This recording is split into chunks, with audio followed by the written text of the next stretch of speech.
চাঁপাইনবাবগঞ্জ সীমান্তবর্তী এলাকায় আবার উত্তাল। কি চায় ভারতীয় বিএসএফ? উত্তাল চাঁপাইনবাবগঞ্জ চৌখা সীমান্ত। ভারতীয় সীমান্তের বিএসএফরা স্থানীয় বাসিন্দাদের বারবার বাধার মুখে পড়ে সীমান্তের ভিতরে ঢুকতে বারবার বাধাগ্রস্ত হচ্ছে। আসলে ভারত কি চাচ্ছে এটা আর বোঝার বাকি নেই। যেটাই চাক সেগুড়ে বালি। বাংলাদেশ এখন নতুন বাংলাদেশ। আপনার দেশ নিয়ে আপনি থাকেন না, বাংলাদেশের মানুষের উপর কেন পড়ে আছেন আপনি এখনও?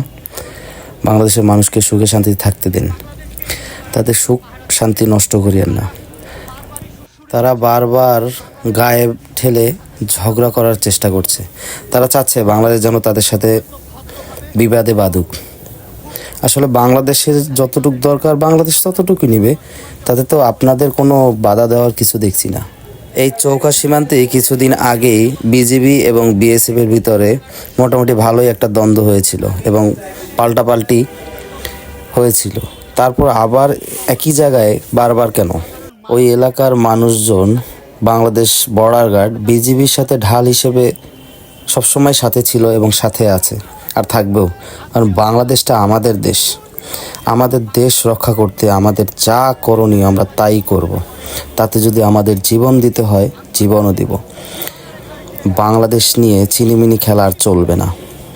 সীমান্তবর্তী ভারতীয় স্থানীয় জনগণরা বিএসএফের মদতেই এইসব কার্যক্রম চালিয়ে যাচ্ছে। তারা ভারতীয় জনগণ বাংলাদেশি জনগণের উপর আক্রমণাত্মক একটা দৃষ্টিভঙ্গি। তারা চাচ্ছে বড় ধরনের কোনো ঝগড়া, বড় ধরনের কোনো বিবাদ আমরা চাই না। সীমান্তের দুই পাশেই একটা উত্তেজনাকর পরিবেশ বিরাজ করছে। মানে দুই পাশের মানুষের ভিতরে একটা উত্তেজনা প্রকাশ পেয়েছে। সীমান্তে বিজিবির সাথে সাধারণ মানুষ কিন্তু ঢাল হিসেবে দাঁড়িয়েছে। তারা সদা প্রস্তুত, সবসময়ের জন্য প্রস্তুত। তারা সীমান্তের এই অংশটুক যেন কখনোই কোনোভাবেই যেন বিএসএফ দখল করতে না পারে, সেজন্য তারা সদা প্রস্তুত। তারা সর্বোচ্চটা দিয়ে চেষ্টা করতেছে। প্রয়োজনে তারা তাদের জীবন দিয়ে দেবে, তারপরও তাদের মাতৃভূমি দেশকে অন্য কারো হাতে তারা বিলিয়ে দেবে না। আমরা বাঙালি, আমরা আমাদের দেশটাকে অনেক ভালোবাসি।